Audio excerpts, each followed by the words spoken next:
This video is going to be all about the Boccherini Minuet, the last piece in Suzuki Book 2.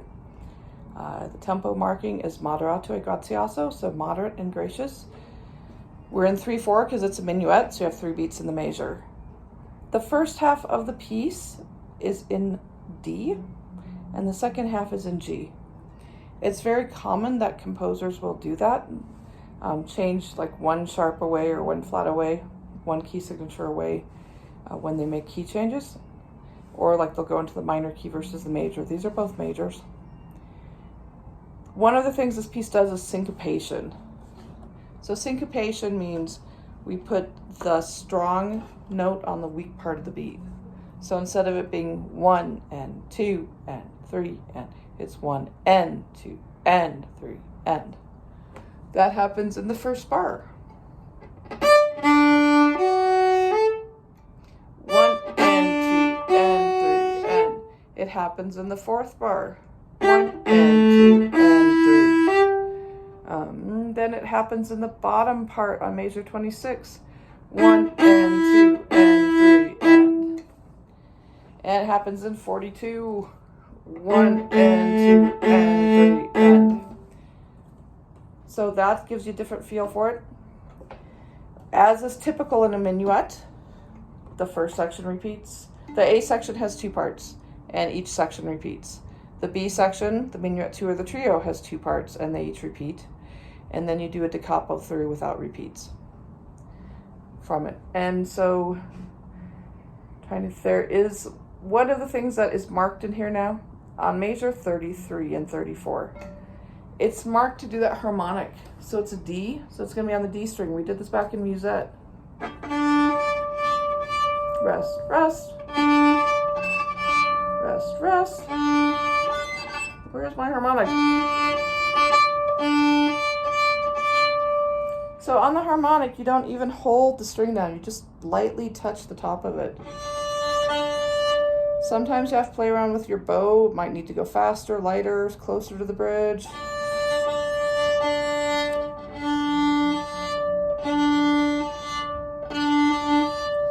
Knowing where this harmonic is really important to know. Basically, this is done to echo the part before it. You do have to count in that bottom part. I tend to count the 8th notes because I've been doing 8th notes. We'll probably go over that more in the other video. Rest, rest, rest, rest. Rest, rest. So you gotta count those, guys. We have some people are freaking out with blueberries that are in like measure 38. What measure is that? 25, 24, 23, 22, those measures. If you think about your blueberry, blueberry, blueberry, blueberry, blueberry, huckleberry, apple, blueberry, blueberry, apple. So you got the blueberry, blueberry, blueberry, blueberry, huckleberry, apple, blueberry, blueberry. And you got something similar there at the bottom, just different notes. The beginning, we've got the 4/16 notes to start. C sharp, we haven't had C sharp in a while. High 2 on the A string. Remember, get your hand balanced. Get your 3rd finger so 4th finger can just easily pop down. Make sure your 3rd finger is going straight down to the string and not reaching. Remember, fast fingers, slow bow. And so I do start this one more towards the top. Is how that's going to work. We got those accents. Remember how to do your accents. We got our weight and our speed. So I combine them on this guy. Weight and speed. Weight, speed. Then we've got the same 3, 2, 3, 4 on the A string, D string, 16th notes. Then we've got the dotted 8/16. Okay, on measure 5, whether you do that high 3 or low 4, I don't care. But what's important is that you get it in tune. The advantage to doing the high 3s is it helps you practice going high 3, regular 3.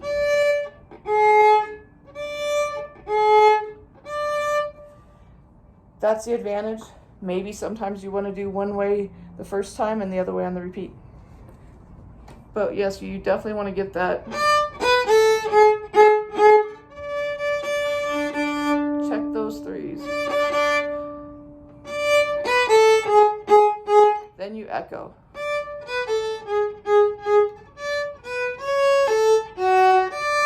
For some reason, that's a challenge for people. Then that trill. You're going to do 2-1-2-1 for the trill. Just 2 finger flicks. And then you got the grace notes. So it's just the...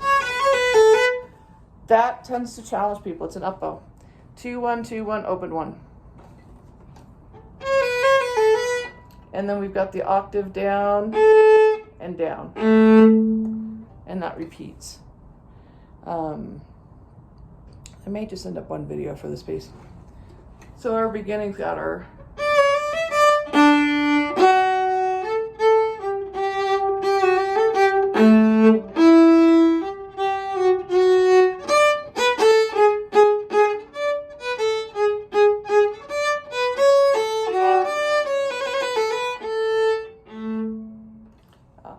One of the things I like about Boccherini Minuet, there's stylistically so many things you can do with it.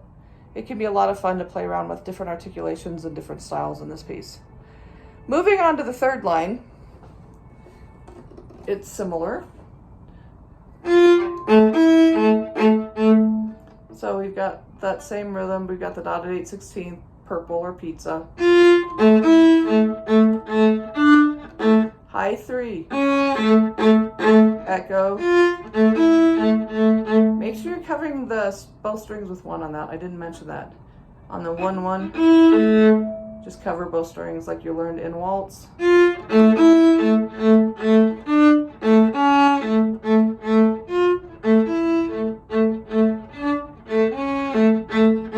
Then it's like the beginning.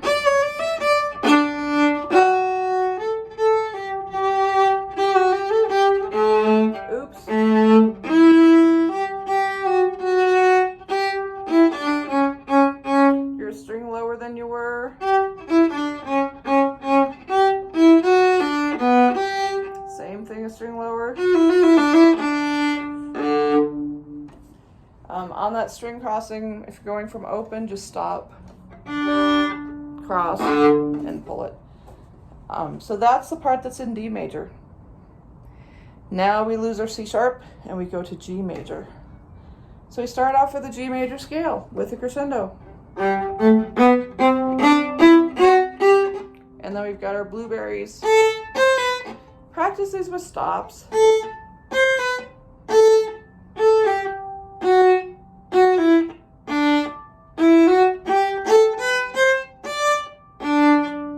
So that you can really figure out what are these notes and how does that work. You do it a few times with stops in it and it'll flow and you'll have the right bowings and it will work.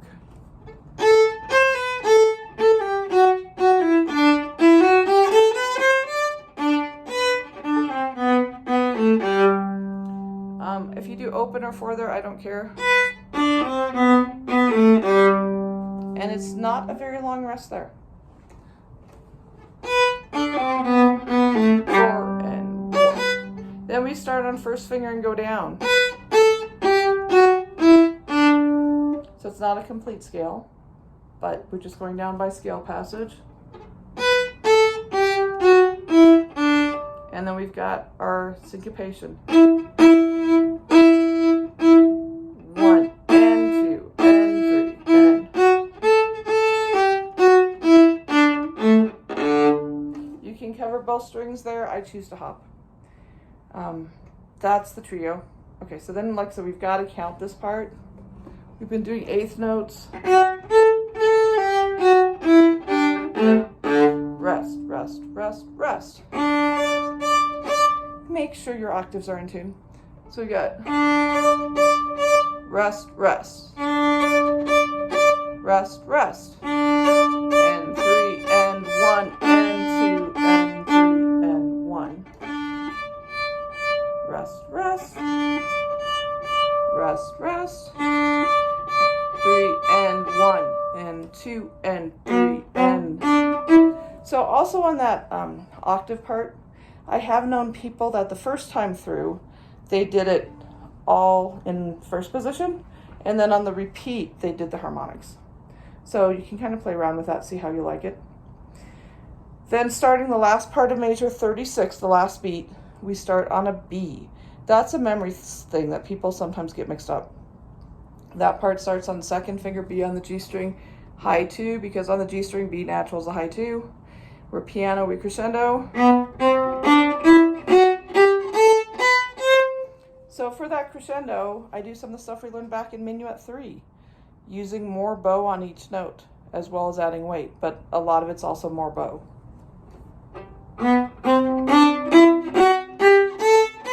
And then we've got more of those blueberries. Put the stops in when you're learning it.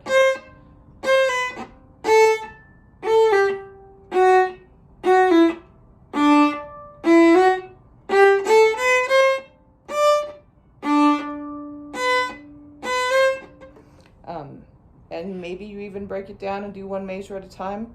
Get that one measure. I usually do one measure plus a note to tie it together later. We can do. And as that gets easier, make it smoother. And then the next measure. And then tying it together with the third measure of it. So there we start on the D, and we just go all the way down to A.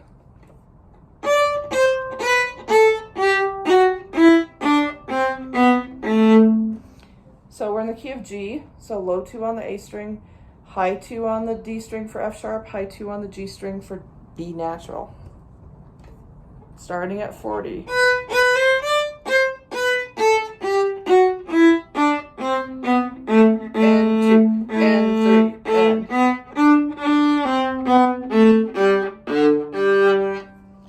And then you just have to do all the repeats and everything in there.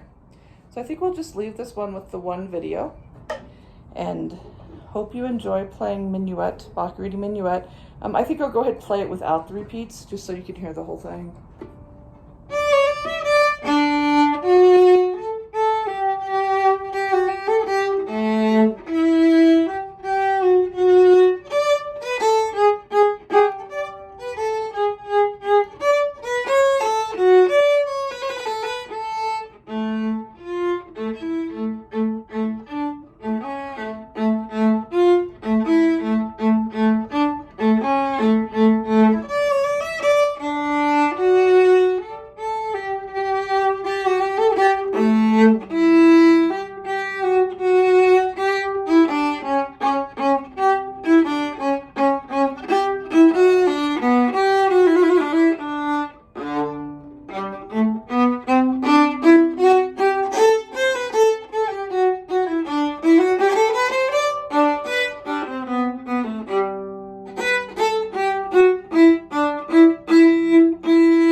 Rest, rest, rest, rest, rest, rest, rest, rest,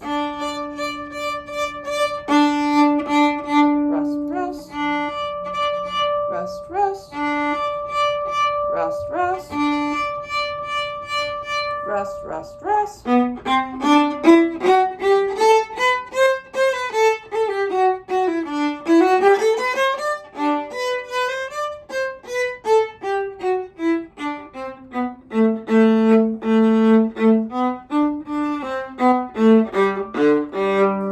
On those rests, the piano does have things.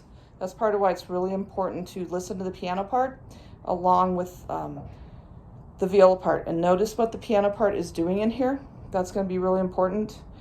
And there's something else that popped up when I was going through there. You really listen for those rests. And something else popped up. I don't remember what now though, but count those, be careful on the syncopations. And enjoy playing the Boccherini Minuet. It is a piece that you hear sometimes when you're out and about, or it was in the movie True Lies with Arnold Schwarzenegger, and I've heard it been on hold for the IRS and had been on hold to this piece. So really enjoy playing the Boccherini Minuet and have a good time with it. And congratulations on book 2.